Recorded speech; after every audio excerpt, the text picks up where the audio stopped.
कल रात्रि हम कृष्णकांति दास और नैनाबेन, उनका दीक्षा के बाद का नाम है नायिका देवी, उनके घर पे हमारा रात्रि विश्राम और भोजन का प्रबंध हुआ था। वो इस्कॉन में दीक्षित है और वहाँ भगवान की सेवा में व्यस्त होने के बावजूद भी उन्होंने हमारे लिए बहुत अच्छा प्रबंध किया।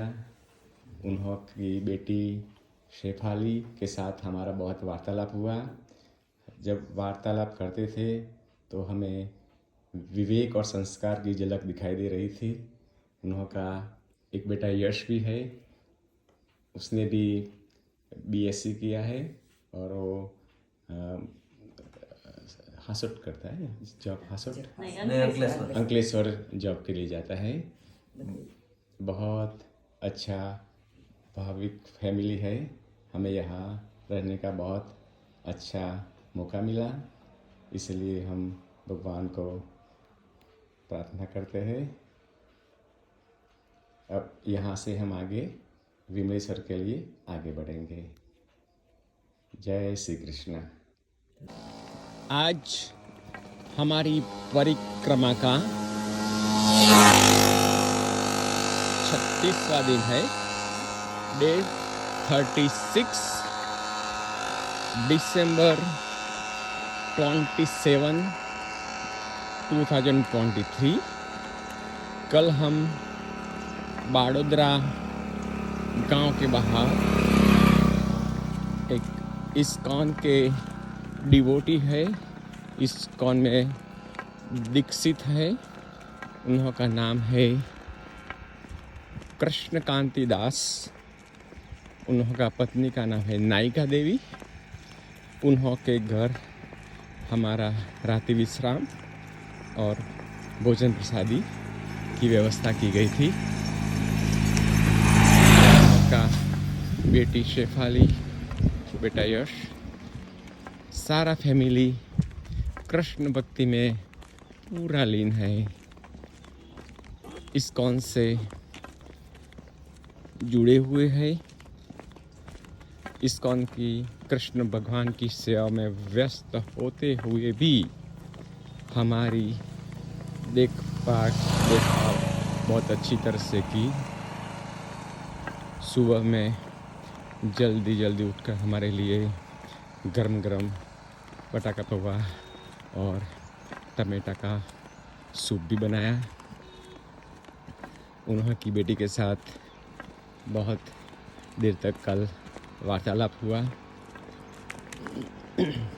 फिर सुबह में कल वो इस्कॉन के कार्य के लिए गए थे तो रात को बहुत देरी से आए थे, तो कल उनके साथ वार्तालाप का मौका नहीं मिला था, मगर सुबह में उनके साथ वार्तालाप हुआ। बहुत बड़ा जानने को मिला इस्कॉन के बारे में। सुबह के 7 बजकर शायद 30 मिनट हुई होगी। हवा में ठंडक है, धुम्मस छाया हुआ है। हम यहाँ से हनुमान टेकरी नामक एक जगह है, वहाँ आश्रम भी है। वहाँ हम हनुमान जी दादा के दर्शन करने जा रहे हैं और वहाँ से हम बहुत पुराना मंदिर है कोटेश्वर धाम, वहाँ जाएंगे। सो आगे का हाल हम हनुमान टेकरी जाकर बताएंगे। अभी सूर्य नारायण उदित हो रहे हैं। सुंदर सुवर्ण कलर। अब सूर्य नारायण उदय होने से ये धुम्मस है, जो फॉग छाया हुआ है, वो धीरे धीरे कम हो जाएगा। ये सब आप जो पानी देख रहे हैं, ये कोई नदी का पानी नहीं है। जब समुद्र में भरती आती है तो सारा पानी यहाँ तक आ जाता है, तो मीठा पानी न होते हुए खारा पानी है।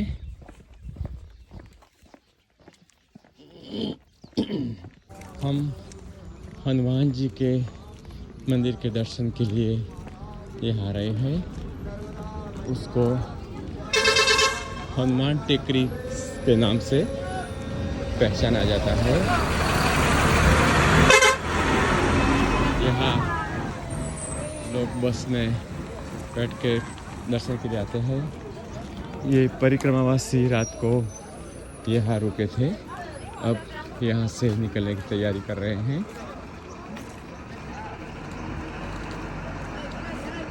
ये है एक ग्रुप अशोक का, अग्लेसर का और परिक्रमावासियों का आदर सत्कार करते हैं, सुविधा उपलब्ध कराते हैं। ऐसी कई सी बसें पर्यटकों को लेके यहाँ दर्शन के लिए आते हैं।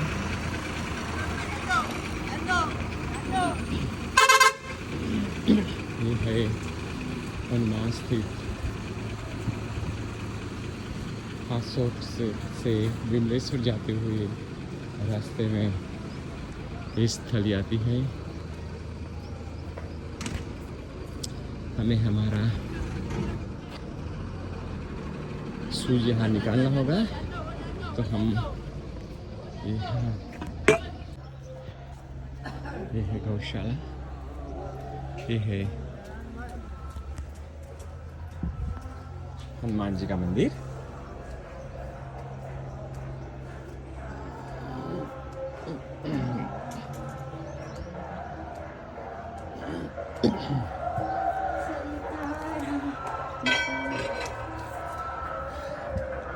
हनुमान जी की भव्य प्रतिमा। अभी मंदिर का दरवाजा बंद है। अब कंप्यूटराइज युग हो गया है, सो दान पेटी होती है। अगर आपके पास पैसे नहीं है तो आप फोन पे से आप आपका दान यहाँ दे सकते हैं।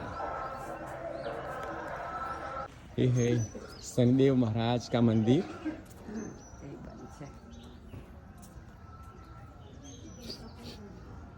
बहुत भव्य प्रतिमा है।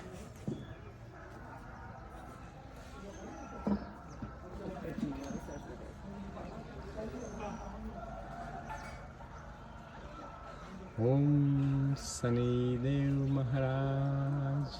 ये है नवग्रह मंदिर।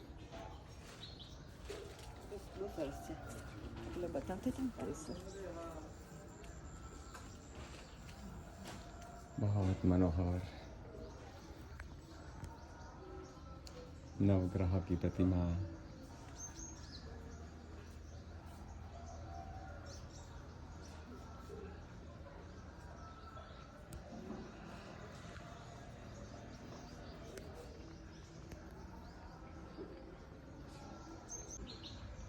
तो ये है सारा मंदिर परिसर।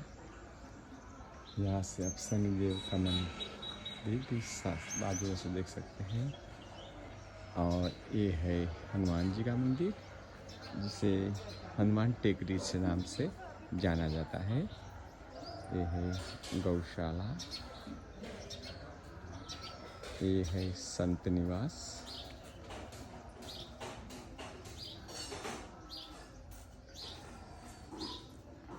ये है माता अंजनी का मंदिर।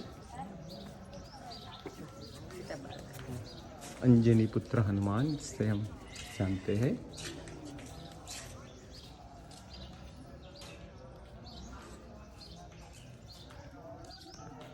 माता अंजनी।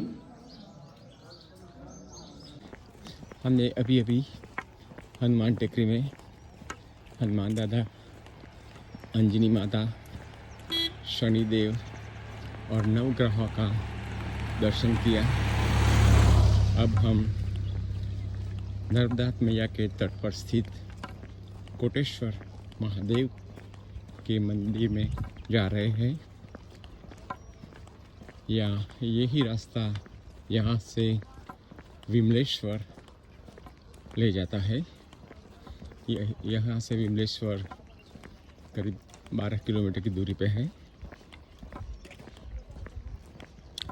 हम ये रास्ते पे न जाते हुए हम कोटेश्वर महातीर्थ के दर्शन के लिए जाएंगे और वहाँ से एक छोटी सी सड़क पे हम विमलेश्वर जाएंगे।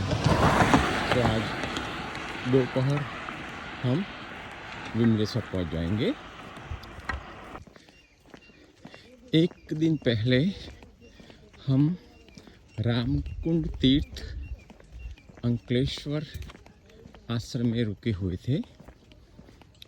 वहाँ के महंत है गंगादास बापू, बहुत सरल निखालस संत। उनके साथ हम वार्तालाप कर रहे थे तो उन्होंने बहुत से परिक्रमा के बारे में हमारे साथ वार्तालाप किया। फिर उन्होंने बताया कि आप लोग हर रोज़ 25-30 किलोमीटर चलते हैं तो आपको ये शक्ति कहाँ से मिलती है। तो हमारे पास तो इसका कोई उत्तर नहीं था। शायद एक छोटा सा विचार आ गया कि हम फिजिकली फिट है, मगर ऐसा तो हम बोल नहीं सकते, वो तो हमारा अहंकार होगा। फिर उन्होंने बताया कि देखो, उन्होंने 3 दृष्टांत दिए। पहला दृष्टांत में बोले, जब देवों ने महादेव से प्रार्थना की कि महादेव अग्र पूजा किसकी की जाए, कार्तिकेय की या गणेश की, तो महादेव ने दोनों बच्चों को बुलाया, बोला जो पृथ्वी की प्रदक्षिणा करके पहले आएगा उसकी अग्र पूजा होगी। तो कार्तिकेय तो अपने वाहन मयूर पर बैठकर चल पड़े और गणेश जी का वाहन तो छोटा सा उंदर। वो तो पहले तो सोच में खड़े रहे कि कार्तिकेय तो आगे बढ़ गए, थोड़ी देर मुड़ के पीछे देखते थे, ओ गणेश तो अभी शुरू भी नहीं हुआ है, वो मुझे कैसे हरा सकता है। मगर गणेश जी ने अपने वाहन पर बैठ के माँ पार्वती और महादेव की प्रदक्षिणा 3 बार की, फिर महादेव के चरणों में बैठ गए। जब कार्तिकेय वापस आए तो वो तो फूले नहीं समा रहे थे, बोले मैं प्रदक्षिण करके आ गया, गणेश तो यहाँ बैठा है। फिर महादेव ने समझाया कि कार्तिकेय आपने तो पृथ्वी की 1 बार प्रदक्षिणा की, मगर गणेश ने हमारी 3 बार प्रदक्षिणा की, और जो माता पिता की प्रदक्षिणा करता है वही विजय होता है। और उन्होंने प्रदक्षिणा का महिमा बताया कि जब आप किसी की भी प्रदक्षिणा करते हैं, चाहे वो भगवान की मूर्ति हो, कोई संत की समाधि हो, किसी की तपस्थली हो, तो उसमें होता क्या है कि आप जब प्रदक्षिणा करते हैं तब वो स्थल की ऊर्जा आप में आती रहती है, और वो तो तपस्वी, उन्हों के पास तो ऊर्जा का भंडार है, तो वो ऊर्जा आपको मिलती रहती है। दूसरा दृष्टांत उन्होंने दिया सीता माता का स्वयंवर का। तो उन्होंने बोला बहुत से महारथी, वो समकालीन महारथी सभी उपस्थित हुए थे, सभी अहंकारी थे कि इतना छोटा सा धनुष तो ऐसे उठा लेंगे। सभी ने ट्राई किया, कोई नहीं उठा सका। फिर वाल्मीकि ने राम को आदेश दिया, जाओ राम पतंजलि चढ़ाओ। तो राम ने आकर धनुष ऐसे नहीं उठा लिया, उन्होंने पहले तो धनुष को प्रणाम किया, फिर प्रदक्षिणा की। सो जब राम ने प्रदक्षिणा की तो धनुष में जो महादेव की शक्ति थी, वो शक्ति, वो ऊर्जा राम में आ गई, और उन्होंने जैसे फूल उठाते हैं वैसे ही उनने धनुष को उठा लिया। तीसरा दृष्टांत देते हुए हमने बोला कि जब द्रौपदी का स्वयंवर था नर्मदे हर तो वहाँ भी बहुत से महारथी थे, कोई धनुष उठा नहीं पाया। सिर्फ 2 महारथी थे जिन्होंने धनुष को वंदन किया, प्रदक्षिणा की। तो कर्ण ने प्रदक्षिणा करते हुए कर्ण ने भी ऊर्जा पाई तो उन्होंने धनुष उठा लिया। मगर भगवान कृष्ण के कहते हुए द्रौपदी ने कर्ण से मना कर दिया विवाह करने का। तो फिर अर्जुन ने भी ऐसे ही प्रदक्षिणा की, धनुष की ऊर्जा पाई और उन्होंने धनुष उड़ा के मत्स्यवेद किया। तो वो दृष्टांत देते हुए बापू ने बताया कि आप लोग जब नर्मदा की परिक्रमा करते हैं तब नर्मदा मैया का ऊर्जा का स्रोत आप में निरंतर आता रहता है। नर्मदा मैया के किनारे हजारों तपस्वियों ने तप किया है। आज भी सूक्ष्म स्वरूप में उन्हों का तप अविरत जारी है। हजारों तीर्थ है। सो आप प्रदक्षिणा आपके हर कदम पर आपको ऊर्जा का स्रोत मिलता रहता है। इसीलिए आप मैया का रटन करते करते प्रदक्षिणा सहज भाव से कर सकते हैं। तो हमें पहली बार जानने मिला और जानने के बाद उत्साह और बढ़ गया। जब भी लगे कि थोड़ी थकावट हुई है तो याद आ जाता है कि हमारे में तो ऊर्जा का प्रवाह आ रहा है। हजारों तपस्वियों जो तप कर रहे हैं, करते थे, वो उन्हों की ऊर्जा का लाभ हमें मिलता रहता है। नर्मदे ये है सावरिया बापू, अभी 10 मिनट पहले हमारे साथ सम्मिलित हुए। हमारा अहोभाग्य कि हम उन्हों के साथ चल रहे हैं। वो खुले पैर नर्मदा की परिक्रमा करते हैं। उन्होंने असंख्य परिक्रमाएं की है पैदल, और कार में तो उन्होंने 350 टाइम नर्मदा मैया की परिक्रमा की है। उन्हों को नर्मदा पुत्र के नाम से जाना जाता है। अमरकंटक से रेवा सागर तक ऐसा कोई गाँव नहीं हो, ऐसी कोई आश्रम नहीं है जो उनको नहीं पहचानता हो। उन्होंने हमारी भी बहुत मदद की। बराबर से हाँ, हम अब कमलेश्वर में प्रवेश कर रहे हैं। ये रास्ते का छिवाड़ा का अंतिम स्थान, बाद में समुद्र शुरू होता है। हम अभी सावरिया बापू के साथ चल रहे हैं। महान संत श्री सावरिया बापू जिन्होंने असंख्य बार नर्मदा मैया की परिक्रमा की है। जय हो। खुशहाल भाई क्या मुझसे माजी हाँ, એને મેં નર્મદાની પરિક્રમા કરાવી છે। એના માજી સાહેબ ઘણા વર્ષ થયા। ખુશાલભાઈ ખુશાલભાઈને મેં પરિક્રમા કરાવી છે।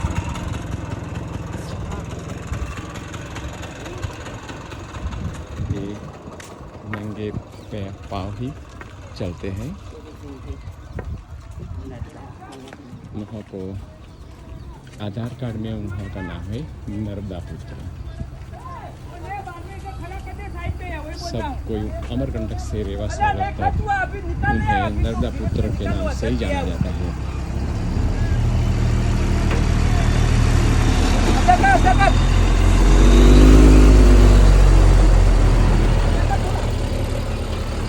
मार्ग में हर कोई उन्हें पहचानता है। और ताजुब की बात ये है, मोबाइल के जो 10 डिजिट के नंबर होते हैं आपको उन्हों को आपका नाम और नंबर याद होता है। एक बार आपका नंबर इन्होंने ले लिया, हाथ में लिख लिया, फिर किसी को आपका नंबर देना है तो उसको कोई डायरी की ज़रूरत नहीं पड़ती है, वो ऐसे ही आपका नंबर बोल देते हैं। कल उन्होंने मुझे 3 नंबर दिए लोगों का कॉन्टैक्ट करने के लिए, तो तीनों नंबर नाम के साथ उन्होंने मुझे लिखा है। मैं तो ताजुब सा रह गया, ये कैसा हो सकता है? 10 डिजिट नंबर बिना सोचे फटाफट बोलते गए। ये आज हमारी रहने की सुविधा बिरला विश्रांति गृह। तो आज हमारा रहने का इंतजाम बापू ने यहाँ किया है। सरला बसंत बिरला विश्रांति, बहुत साफ सुथरा चपला करना चाहिए। ये है विमलेश्वर स्थित महादेव का मंदिर। आप देख सकते हैं शिवलिंग, वासुकीनाग, भगवान का त्रिशूल, डमरू, कितना भव्य।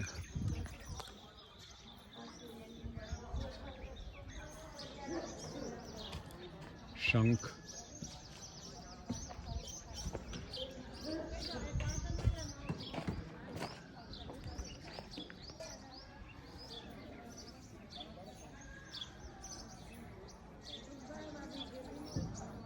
ये है विमलेश्वर स्थित महादेव का मंदिर।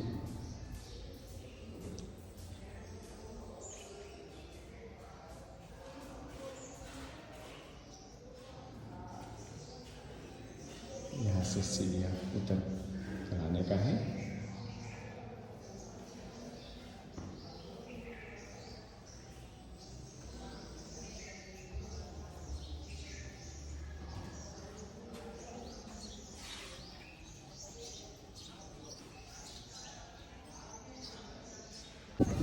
ये है श्री रत्नेश्वर महादेव यानी विमलेश्वर महादेव।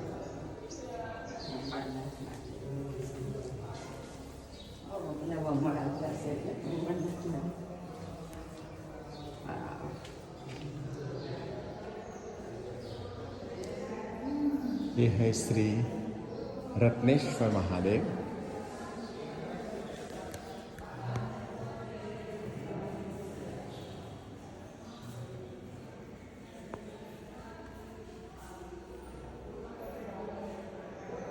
श्री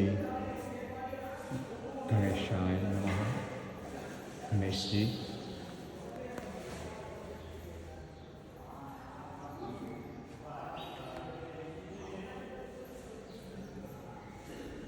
श्री दत्तात्रेय भगवान,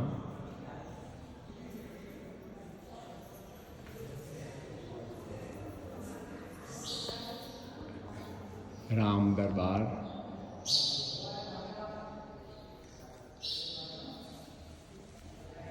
मैया नर्मदा, नर्मदे हर, दुमेश्वर ज्योतिर्लिंग, दुष्मेश्वर ज्योतिर्लिंग, केदारेश्वर ज्योतिर्लिंग,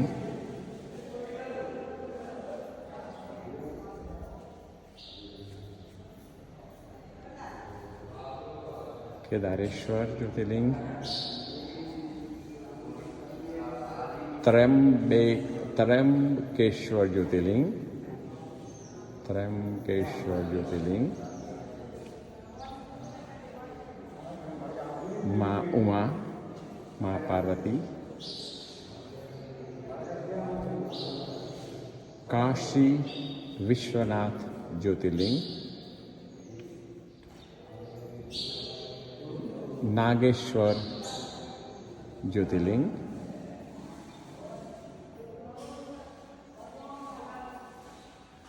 रामेश्वर ज्योतिर्लिंग,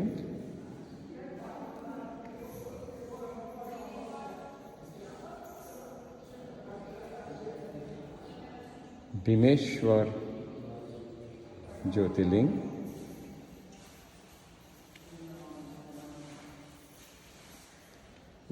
बैजनाथ और वैजनाथ ज्योतिर्लिंग,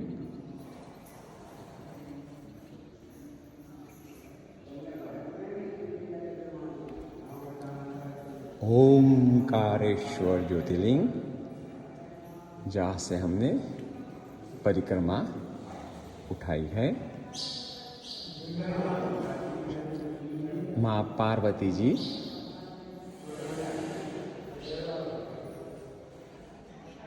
महाकाल ज्योतिर्लिंग,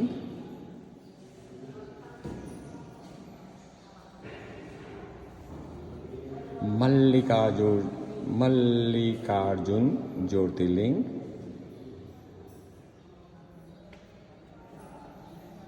श्री सोमनाथ ज्योतिर्लिंग, श्री रंग अवधूत महाराज, श्री राधा कृष्ण, श्री साईं बाबा,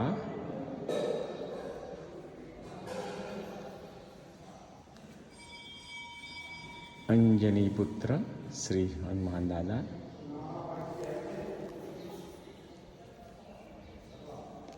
श्री वमलनाथ महादेव,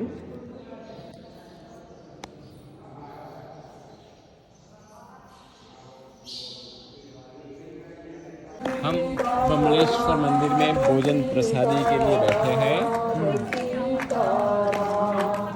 बहुत से परिक्रमावासी भोजन के लिए बैठे हैं।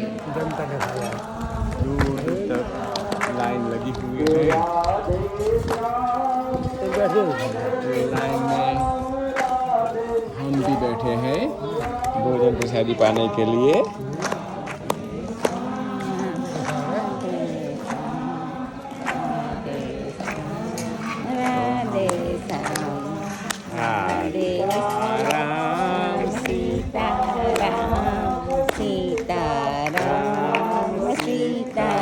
ये है सरला बसंत विश्रांति गृह, जहाँ आज हमारा रात्रि विश्राम है।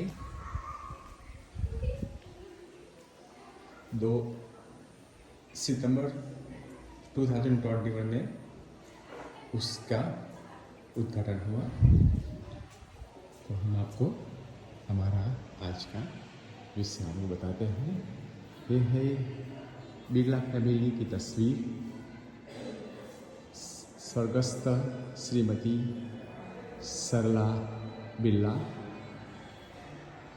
प्रसिद्ध समाजसेवी श्री बसंत कुमार बिरला। ये है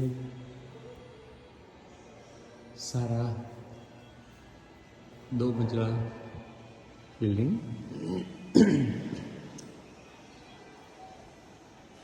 यह परिक्रमावासियों के लिए रहने की सुविधा है। बड़ा हॉल है, इसमें एक साथ बहुत सारे परिक्रमावासी रह सकते हैं।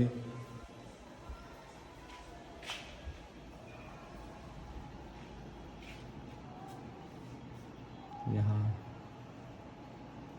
देख सकते हैं कितनी बड़ी व्यवस्था है।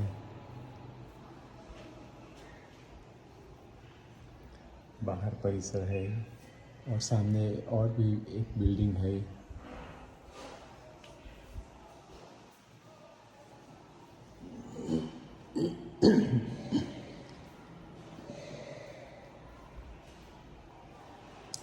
यहाँ भी सारे हॉल है, बड़े बड़े हॉल है, जिसमें एक हॉल में शायद 100 से ज़्यादा परिक्रमावासी का एकोमोडेशन हो सकता है।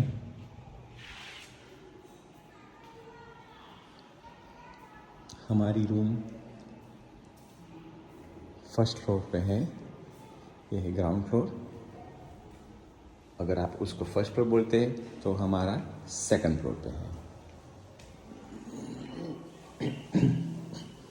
आप देख सकते हैं कितना साफ सुथरा 5 स्टार होटल जैसा लगता है।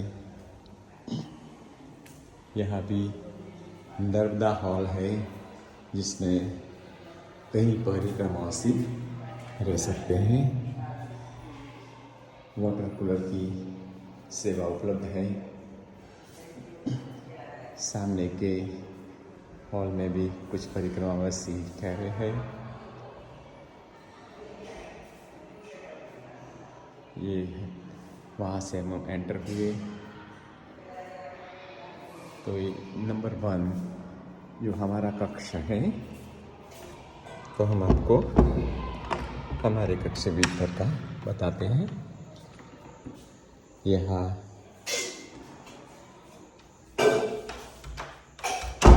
किंग साइज का बेड है जिसका हम परिक्रमावासी उपयोग नहीं करते हैं।